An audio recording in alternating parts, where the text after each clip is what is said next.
আসসালামু আলাইকুম। মন ভালো নাই। কিন্তু তারপরেও কিছু করার নাই। স্বামী আছে, সন্তান আছে, পরিবার আছে। তাদেরকেও তো রান্না করে খাওয়াতেই হবে।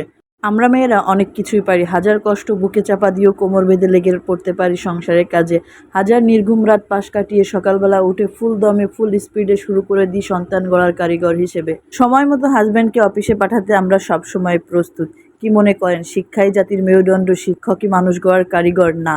একজন মা হচ্ছে সন্তান গড়ার সত্যিকারের কারিগর। একটা মা যদি তার সন্তানকে ঠিকভাবে মানুষ না করতে পারে, সময় না দিতে পারে, তাকে সেই প্রজ্ঞা জ্ঞান তার ভিতরে বীজটা বপন করতে না পারে, কোনো শিক্ষক পৃথিবীর কোনো মানুষের ক্ষমতা নেই একটা বাচ্চাকে সুস্থ, সুন্দর এবং সঠিক শিক্ষা দিবে।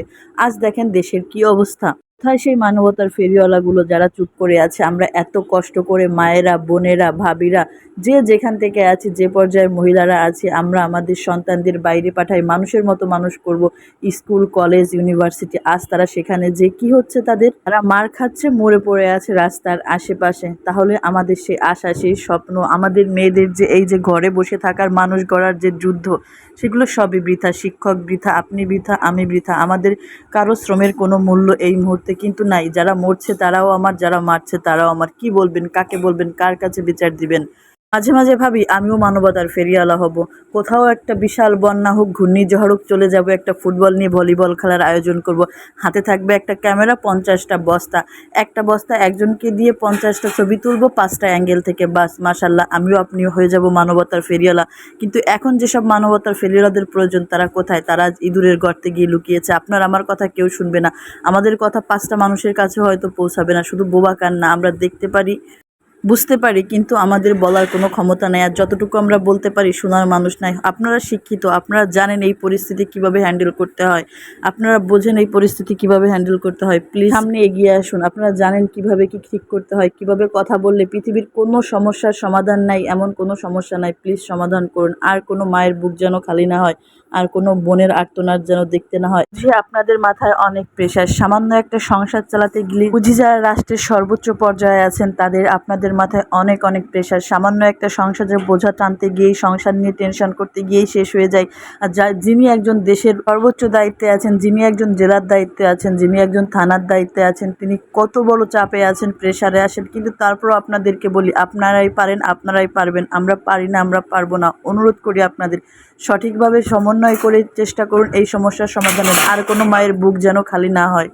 আমি আশাবাদী, সমস্যা যেহেতু আমাদের দেশের, আমার সোনার দেশের সোনার ছেলেমেয়েরাই সোনার মানুষ, সোনার রাজনীতিবিদ, সোনার উচ্চশিক্ষায় শিক্ষিত মানুষ, সোনার সবাই। আপনারা পারবেন, আপনারা পারবেন এই সমস্যার সমাধান করতে। প্লিজ, দেশ ভালো না থাকলে আমরা ভালো থাকবো না, দেশ ভালো না থাকলে কেউ ভালো থাকবে না। আর আমরা ভালো না থাকলে আপনারা যারা সর্বোচ্চ পর্যায়ে আছেন, নিশ্চয়ই আপনারাও ভালো থাকতে পারবেন না। এই কষ্ট আপনাদের বুকেও লাগবে।